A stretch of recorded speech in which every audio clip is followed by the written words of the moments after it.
eu estive na cidade de Tampa, nos Estados Unidos, fazendo uma visita lá para meus familiares, meu filho, minha nora e minha neta, eu pude ir até a clínica onde ele faz o atendimento aos seus pacientes, na clínica de cardiologia, e eu pude observar um equipamento lá que, bom, pelo menos eu nunca vi a nível de Brasil. Eu nunca vi, então, eu estou colocando aquilo que eu nunca vi. Me surpreendeu porque eu, estando lá a passeio, eu vi este equipamento lá. E aí perguntei para o meu filho, para que serve isso? Esse equipamento é um ECP, que quer dizer... Contrapulsação externa. Contrapulsação externa. Agora, para que serve este equipamento? A contrapulsação externa é uma teoria já relativamente antiga, desenvolvida pelos chineses, aonde o próprio nome diz, é uma contrapulsação. Em outras palavras, você está pulsando contra o normal do organismo e é feita de maneira externa. Como é que isso funciona? Você coloca manguitos de pressão, esses manguitos de pressão arterial, mas manguitos de pressão relativamente grandes, nas pernas do paciente, desde as canelas até as coxas e a parte inferior do abdômen. E esses manguitos de pressão, eles contrapulsam de baixo para cima durante a diástole, durante o relaxamento cardíaco. A circulação cardíaca das coronárias se faz, a grande porcentagem dela, durante a diástole, durante o relaxamento cardíaco. Então, quando você utiliza essa técnica de contrapulsar o sangue durante a diástole, você aumenta indiretamente, você aumenta a circulação coronariana durante aquele período de tempo. Isso é monitorado? Isso é monitorado. Esse tratamento é feito com essa máquina especial que é capaz de ler o eletrocardiograma e marcar as contrapulsações de acordo com o batimento cardíaco do paciente. Você vê ali... Isso é monitorado aqui? Isso é monitorado aí. E são tratamentos de 1 hora. O paciente fica nessa mesa com tratamento durante 1 hora. E por quanto tempo? São feitos 35 tratamentos de 1 hora, uma vez por dia. Então, mais ou menos umas 7 semanas de segunda a sexta. E esse é um tratamento terapêutico que vai trazer o benefício? O benefício desse tratamento é para os pacientes que têm angina intratável. Em outras palavras... Aquela dor torácica? Aquela dor torácica de origem cardíaca que o paciente com doença coronariana normalmente tem, mas isso aqui é reservado para aquele paciente que não tem possibilidade de revascularização. O que quer dizer isso? O paciente, quando você faz a angiografia, o angiograma, ele tem tanta obstrução, ou tem obstruções tão difusas, que é impossível de se tratar com a angioplastia, o stent, e muitas vezes mesmo com a cirurgia aberta. Então, esse paciente não tem, vamos dizer assim, outra escolha. Essa é, vamos dizer assim, a última escolha de tratamento para esse tipo de paciente. E funciona muito bem.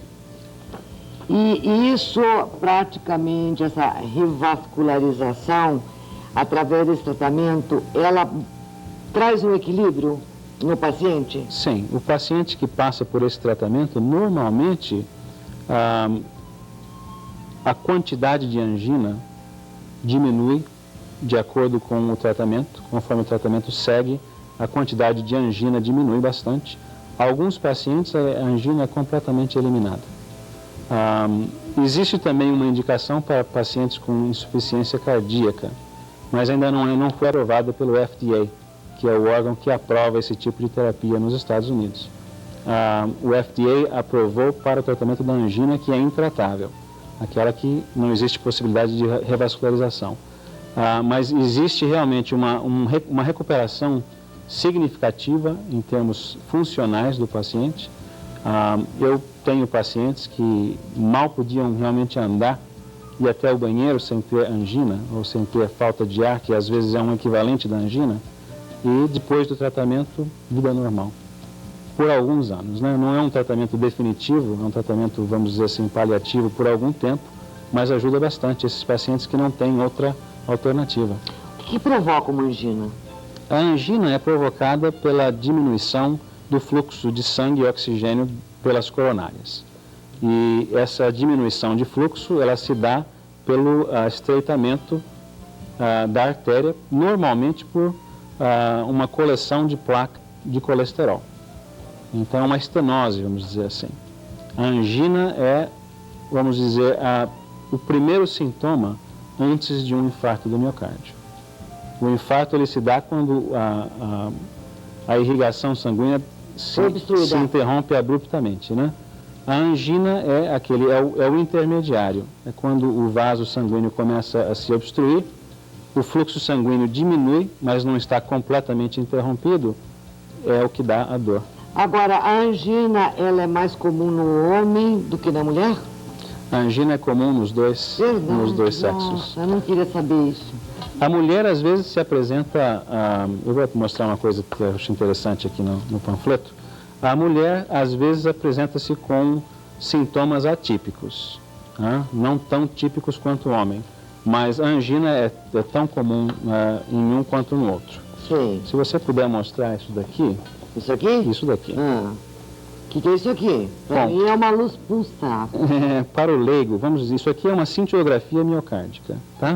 E à direita, aqui, você tem a cintilografia feita do coração, do miocárdio, no músculo cardíaco, antes da terapia com o ECP, e desse lado, depois da terapia com o ECP. Nossa! Se você voltar na primeira fotografia ali... E não, botar as duas juntas. Põe as duas juntas. Isso. Você vai ver que aqui está à esquerda, demonstra uma pequena área onde você não vê muito branco aqui do lado, tá certo? Essa região é a região onde o sangue não está chegando com normalidade, é uma região de hipoperfusão.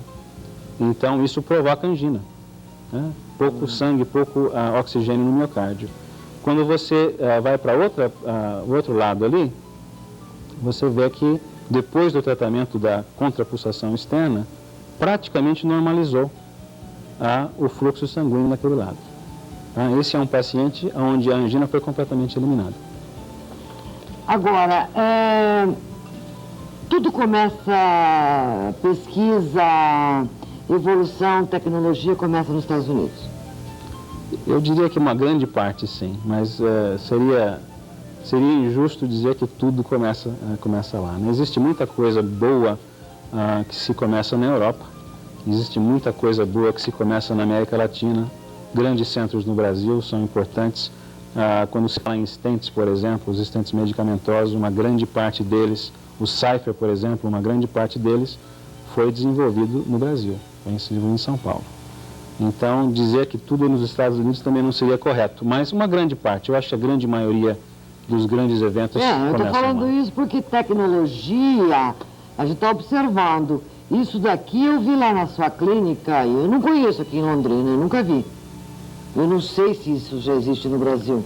É uma tecnologia que, como eu disse para você, ela é nova em termos da aplicação atual dela, né? Mas isso foi desenvolvido pelos chineses há mais ou menos uns 50 anos atrás, essa teoria, né? A máquina, obviamente, essa tecnologia é recente, é contemporânea, mas essa teoria foi desenvolvida por médicos chineses na década de 50. Nossa, quer dizer, isso é agora. Quer dizer que o pesquisador, o cientista é importante. Sem dúvida nenhuma, muito importante. Agora, vocês fazem a pesquisa sempre num grupo de pacientes, portadores disso ou não portadores, para ver o resultado? Exato. Sempre tem que ter um grupo controle para poder eliminar a possibilidade de que os resultados não sejam corretos, né? O caso da ECP, por exemplo, isso foi estudado, vários estudos em vários centros dos Estados Unidos, onde pacientes eram tratados com ECP e medicina convencional, e depois, no final, compara-se para ver se existe realmente uma diferença. E ECP ganhou, de longe, né, todos os pacientes que foram estudados. Mas é muito importante, esse grupo controle é muito importante para que não se não se tomem condutas e decisões errôneas, erradas, com relação às condutas que se faz com esse tipo de tratamento, por exemplo. Ou qualquer terapia nova, né? A gente vai voltar a falar sobre o infarto. Assunto que me interessa. Um infarto. Ok? Tudo bem. A gente volta já já.